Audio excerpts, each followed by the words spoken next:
बच्चा पार्टी आज हम लोग finally definition of SI unit सीखेंगे और एसआई यूनिट की डेफिनेशन क्यों बनानी पड़ी, क्यों एसआई यूनिट्स पढ़ते हैं और कैसे बनी एसआई यूनिट्स की डेफिनेशन। एक एक करके हम बहुत इंपॉर्टेंट टर्म्स में देखेंगे। क्या थी पुरानी डेफिनेशन, अब कौन सी डेफिनेशन आ गई, ये सारी चीजें एक एक करके डिटेल्स में देखेंगे। जैसा कि मैंने आप लोगों को बताया कि फंडामेंटल यूनिट्स क्या है। फंडामेंटल वही यूनिट्स है जो हम लोगों ने डिफाइन करी, ह्यूमंस ने डिफाइन करी, वो है फंडामेंटल यूनिट्स। जैसे कि एग्जांपल, पहली फंडामेंटल यूनिट्स होती है हमारी मीटर। मीटर हमारी पहली फंडामेंटल यूनिट्स है। पहले पता है आप लोगों को, एक बात बताता हूं कि पहले फंडामेंटल यूनिट्स में मीटर को ऐसे डिफाइन नहीं किया गया, मीटर को अलग अलग तरीके से डिफाइन किया गया और 2019 में इसकी एक्चुअल नई डेफिनेशन बनाई गई। पहले मीटर को डिफाइन, जैसे एग्जांपल पूरी दुनिया में मान लेते हैं कि पूरी दुनिया में स्केल्स टूट जाते, स्केल रह ही नहीं जाता और हमें दोबारा से एक स्केल बनाना होता।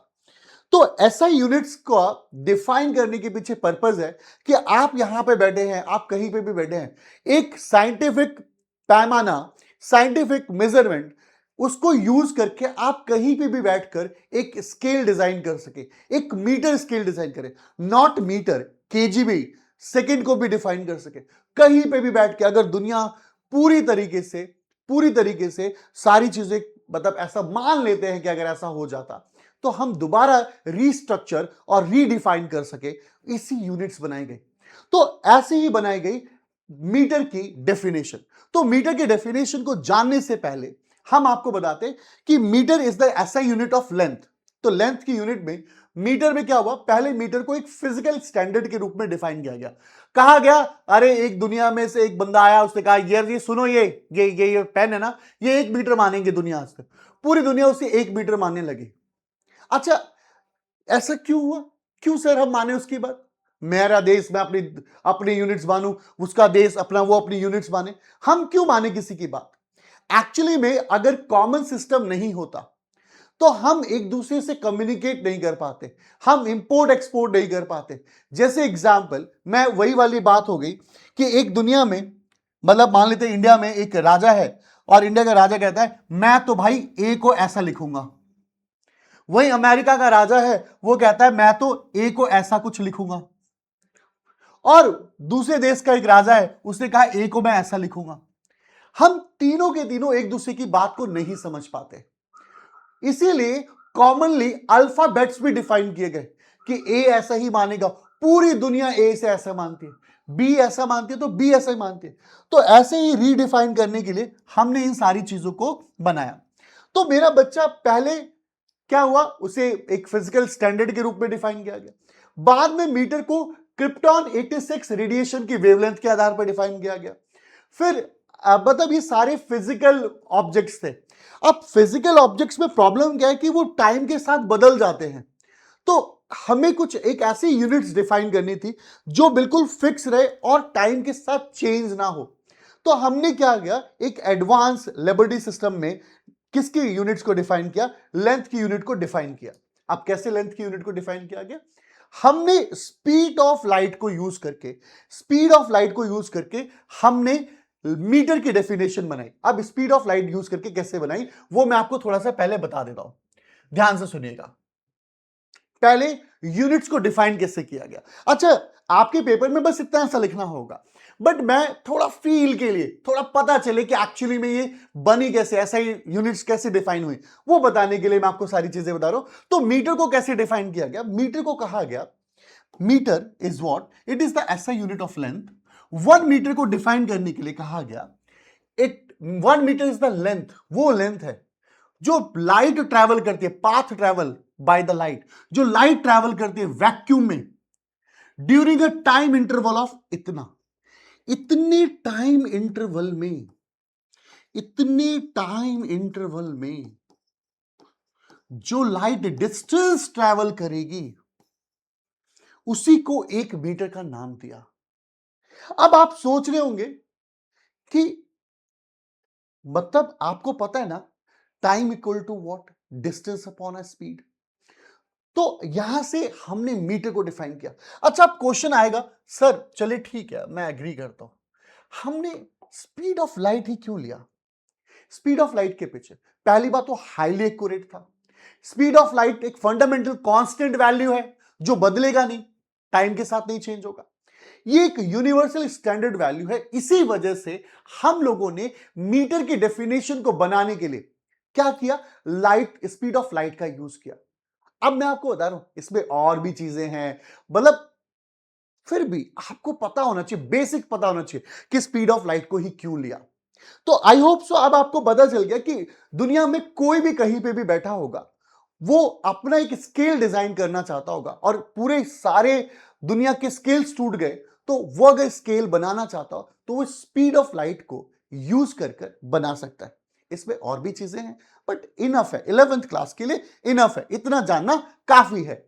अब आपको बताता हूं ऐसे ही डेफिनेशन में सबसे इंपॉर्टेंट डेफिनेशन अब आती है किलोग्राम की डेफिनेशन। अब किलोग्राम की डेफिनेशन को भी समझाने के लिए ये 2019 में ही मॉडिफाई हुई है डेफिनेशन। मैं आपको इस किलोग्राम की डेफिनेशन को बताता हूं कि पहले ये कैसे डिफाइन होती थी, क्या किया जाता था। पहले किलोग्राम की डेफिनेशन एक फिजिकल प्रोटोटाइप बना दिया गया। फिजिकल प्रोटोटाइप में क्या है, एक प्लैटिनम और इरिडियम का एक मेटल लेके रख दिया गया और कहा गया ये पूरी दुनिया इसको एक 1 किलोग्राम मानेगी। जितना वजन इसका है वो पूरी दुनिया अब 1 किलोग्राम इसी को कंसीडर करेगी और उसी से हमने स्केल डिजाइन करना स्टार्ट किया। बट जैसे जैसे एक फिजिकल क्वांटिटी है, फिजिकल टर्म्स में हमने किसी मटेरियल को रखा, जैसे जैसे जैसे वक्त आगे बढ़ता गया तो हमने देखा कि स्लाइटली उसके अंदर डिग्रेडेशन स्टार्ट हो गई, कोरिजन स्टार्ट हो गया, उसकी मास में चेंजेस आने लगा। अब तो बड़ा प्रॉब्लम हो गया, अब 1 किलोग्राम का वेट चेंज होने लगा। ये सब गड़बड़ से बचने के लिए हम लोगों ने क्या किया, हमने किया कि चल भाई एक प्लैंक्स कांस्टेंट की वैल्यू यूज करते हैं। और प्लैंक्स कांस्टेंट देखो, लेकिन इसमें समस्या क्या थी, जो मैंने आपको बताया कि सरफेस कंटेमिनेशन हो गया, उसके मतलब वैल्यूज चेंज होने लगी, मास चेंज होने लगा। इसी वजह से हमने उस प्रोटोटाइप को हटा दिया और प्रोटोटाइप को हटाकर हम लोगों ने प्लैंक्स कांस्टेंट का यूज किया गया। देखिए 20 मई ऑफ 2019 किलोग्राम की डेफिनेशन बदल दी गई और किलोग्राम की डेफिनेशन को बदलकर प्लैंक्स कांस्टेंट का उसको आधार माना गया। यानी प्लैंक्स कांस्टेंट की वैल्यू के बिहाफ पर हमने 1 किलोग्राम डिफाइन किया। अब आप सोच रहे होंगे ये प्लैंक्स कांस्टेंट क्या है, ये प्लैंक्स कांस्टेंट क्या होता है?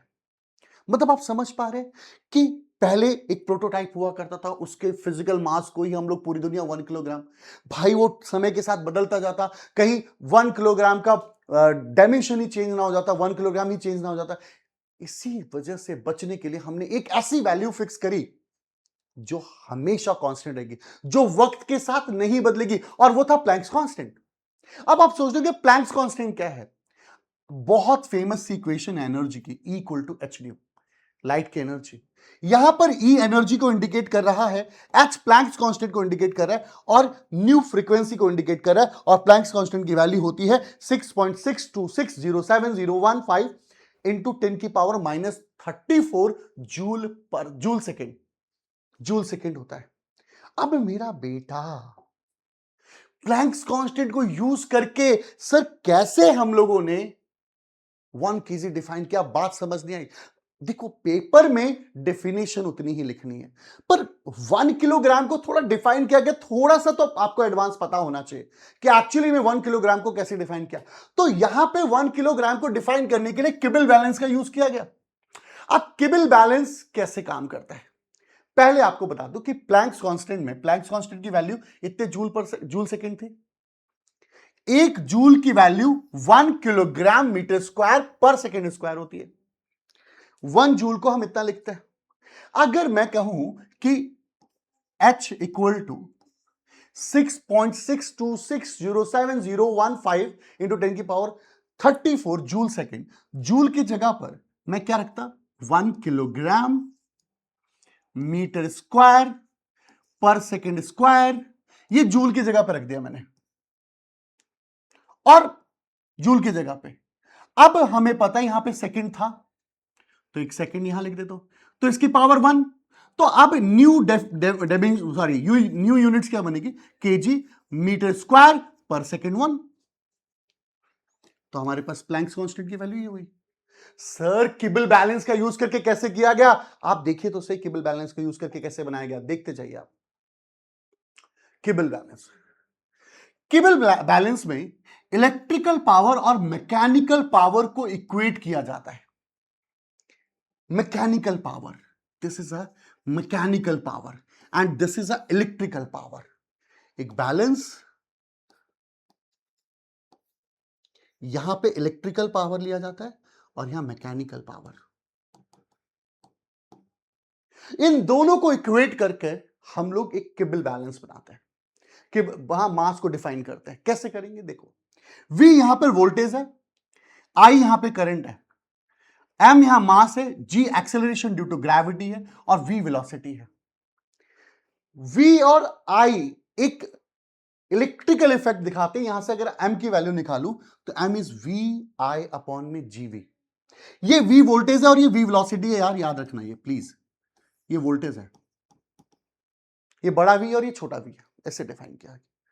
सर अब कैसे डिफाइन किया, सुनना, थोड़ा सा एडवांस रखने की कोशिश किया ताकि मेरे बच्चों आपको ये पता चल पाए, आप एक डेफिनेशन में ही फंसे ना रह जाए कि हाँ यार प्लैंक्स ने बोला, प्लैंक्स के अकॉर्डिंग हमने ये डिफाइन कर दिया बस।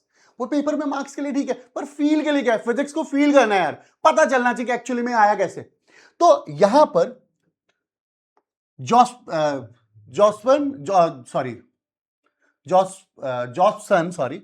इफेक्ट और क्वांटम हॉल इफेक्ट की वजह से, देखो वो कहते थे जॉब्सन इफेक्ट और क्वांटम हॉल इफेक्ट कि V directly proportional to H होता है और I directly proportional to H। H is a Planck's constant. अब V directly proportional to H और I directly proportional to H। अब V directly proportional to H और I directly, यार V और I directly proportional to H है और gravity और velocity तो कांस्टेंट है, तो आप यहां पर देखेंगे हम ये कह सकते हैं कि M directly proportional to H हो गया। यार बेटा M का फॉर्मूला था M is equal to VI upon में J। अगर VI directly proportional to H है तो क्या M directly proportional to H नहीं हो जाएगा? Yes, M directly proportional to H। इसी बिहाफ पर हम लोगों ने मास की डेफिनेशन बनाई, M directly proportional to H और मास के बेसिस पर प्लैंक्स कांस्टेंट को डिफाइन किया गया। कैसे किया गया? मास के बेसिस पे प्लैंक्स कांस्टेंट को देखो, 1 किलोग्राम की डेफिनेशन दी गई। The kilogram is the unit of mass, it is defined as taking the value of Planck's constant. बस प्लैंक्स कांस्टेंट की वैल्यू को लेकर हम लोगों ने मास को डिफाइन किया। डेफिनेशन तो ये है पर उसमें यूज हुआ किबल बैलेंस। आपको पता चला किबल बैलेंस का यूज हुआ। किबल बैलेंस ने इलेक्ट्रिकल पावर और मैकेनिकल पावर को इक्विवेलेंट करके यूज किया। उसको किस फॉर्मूले से किया? Jobson effect and hall effect से। यार ये चीजें थोड़ी सी आपकी नॉलेज को और इनहेंस करती है। एक्चुअली थोड़ा बेस पता चलता है कि साइंटिस्ट किस बेसिस पर ये सारी चीजें डिफाइन करते हैं। आज इन लोगों ने डिफाइन किया, कल हो सकते हैं आप लोग डिफाइन करें कि नहीं हमें तो इस ऐसा यूनिट्स को इसके बिहाफ पे समझाना है। होप सो आपको किलोग्राम की डेफिनेशन भी समझ में आएगी। चलो अब नेक्स्ट एसआई यूनिट की तरफ चलते हैं। तो अब हम लोग देखते हैं अपने थर्ड एसआई यूनिट्स की definition and that will be the second. तो सेकंड की डेफिनेशन कैसे बनाई गई? This is the unit of time. तो सेकंड की डेफिनेशन को बताने से पहले आप लोगों को आगे लेके चलता हूं। पहले सेकंड की डेफिनेशन क्या थी और अब मॉडर्न डेफिनेशन क्या है? पहले सेकंड की डेफिनेशन को अर्थ के रोटेशन से रिलेट किया जाता था, बट द प्रॉब्लम वो यूनिफॉर्म नहीं होता था। लेकिन अर्थ रोटेशन परफेक्टली यूनिफॉर्म नहीं है, उसकी इसी वजह से वेरिएशंस आ जाता था अगर हम टाइम की डेफिनेशन को यानी सेकंड की डेफिनेशन को अर्थ से रिलेट करते तो। इसीलिए उन्होंने कहा कि थोड़ा सा मोर एक्यूरेट डेफिनेशन लेकर आया जाए और इसीलिए टाइम की डेफिनेशन के लिए जो यूज किया गया यहां पे सीजियम 133 एटम्स का यूज किया गया। कहा गया कि it is defined as taking caesium 133 atom transition frequency to be exactly इतना हर्ट्ज। सीजियम की फ्रीक्वेंसी अगर इतने हर्ट्ज है तो उसके बेसिस पर हमने सेकंड को डिफाइन किया। अब आप कहेंगे कि कैसे डिफाइन किया, कैसे डिफाइन किया? सुनिएगा, जब भी हम किसी भी एटम को एनर्जी देते हैं। तो एनर्जी देने के बाद जब उसके एटम उसके ग्राउंड स्टेट एनर्जी लेवल से दूसरे लेवल पे जाते हैं तो एक तरीके की रेडिएशन निकलती है। मैं आपको बताता हूं, जब एटम इन दो लेवल्स पे होते हैं तो एक ट्रांजिशन होता है, जो ट्रांजिशन एक स्पेसिफिक फ्रीक्वेंसी की एलिमेंट्री रेडिएशन देता है। और वो एलिमेंट्री रेडिएशन जो रेडिएशन देता है, इलेक्ट्रोमैग्नेटिक रेडिएशन, वो रेडिएशन कितने हर्ट्ज होती है? इतने हर्ट्ज होती है बेटा। फ्रीक्वेंसी जो होती है उसकी इतने हर्ट्ज होती है। सीजियम ही क्यों लिया? क्योंकि सीजियम लेने के पीछे रीजन था, जस्ट वेट। एक हर्ट्ज इतनी फ्रीक्वेंसी के बराबर होता है। अभी समझ में आएगा। एक हर्ट्ज मतलब पर सेकेंड से लिख सकते हैं। तो हमने क्या किया, फ्रीक्वेंसी को किसके फॉर्म में लिखा? इसके फॉर्म में लिखा। अभी थोड़ा सा और आगे लेके चलता हूं। फ्रीक्वेंसी का फॉर्मूला होता है number of oscillation complete in 1 second. Number of oscillation complete in 1 second.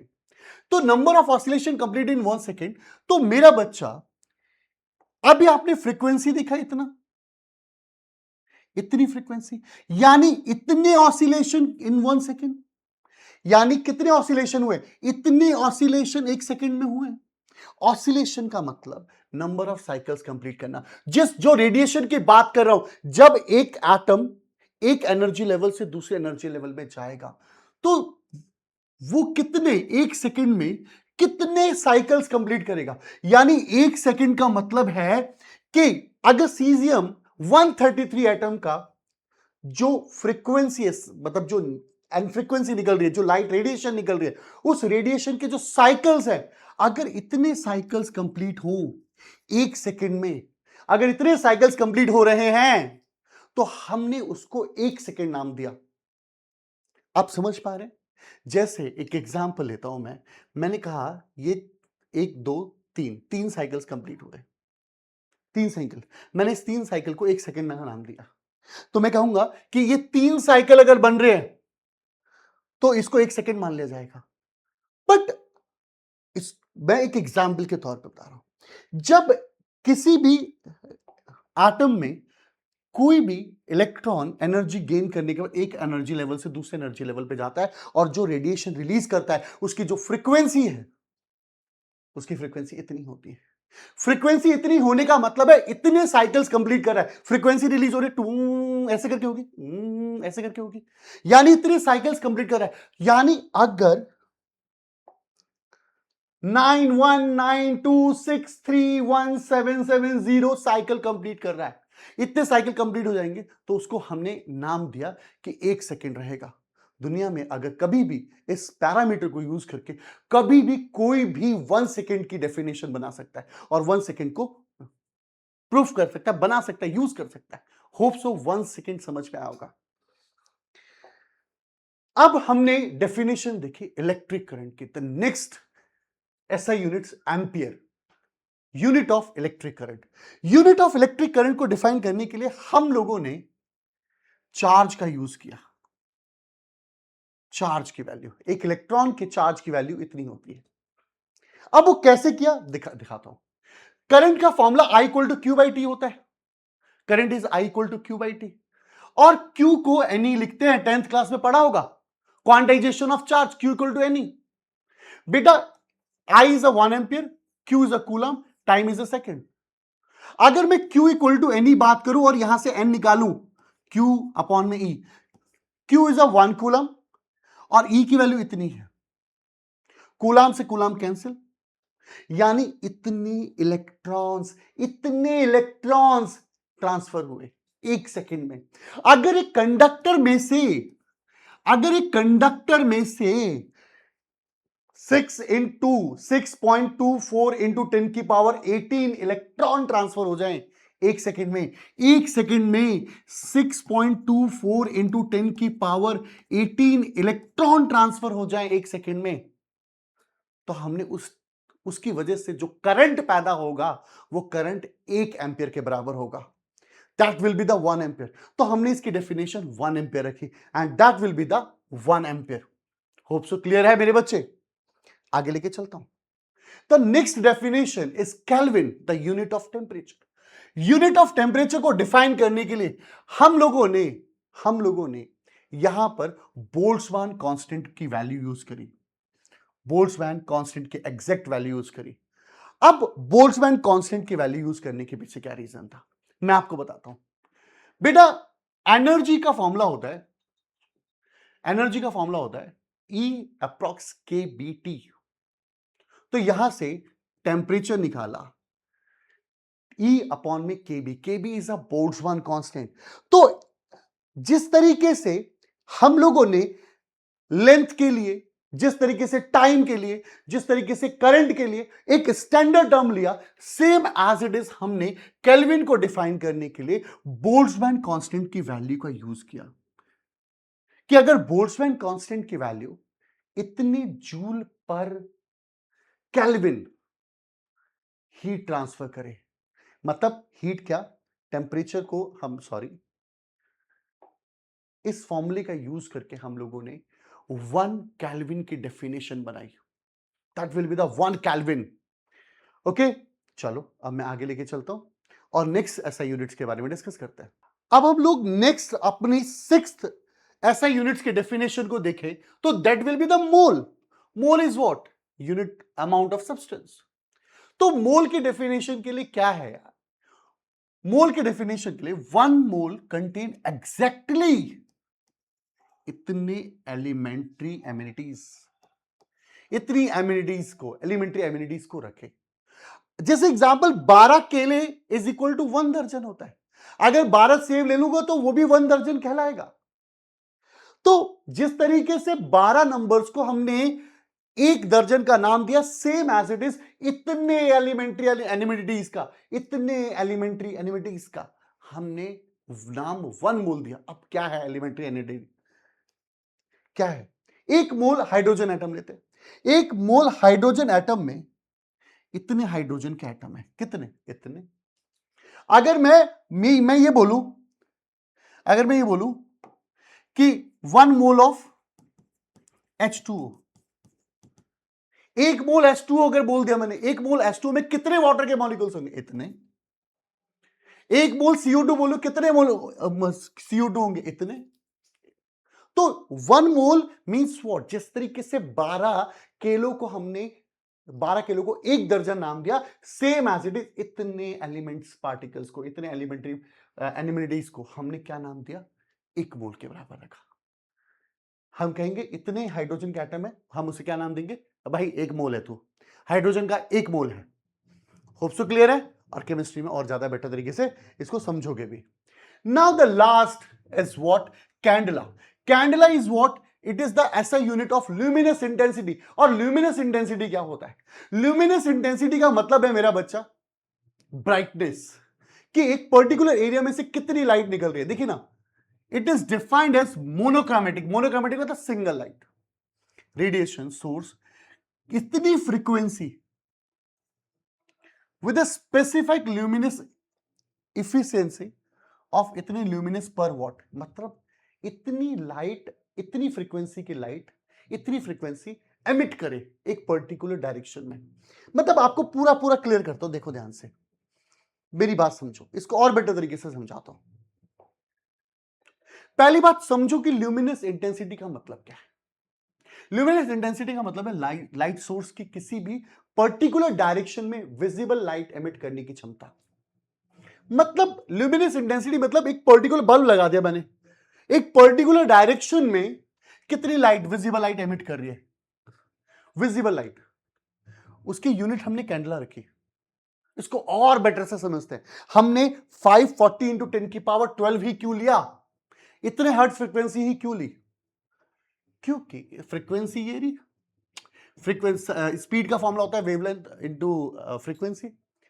हमने वेवलेंथ निकाली, वेवलेंथ निकाली तो 555 नैनोमीटर आया।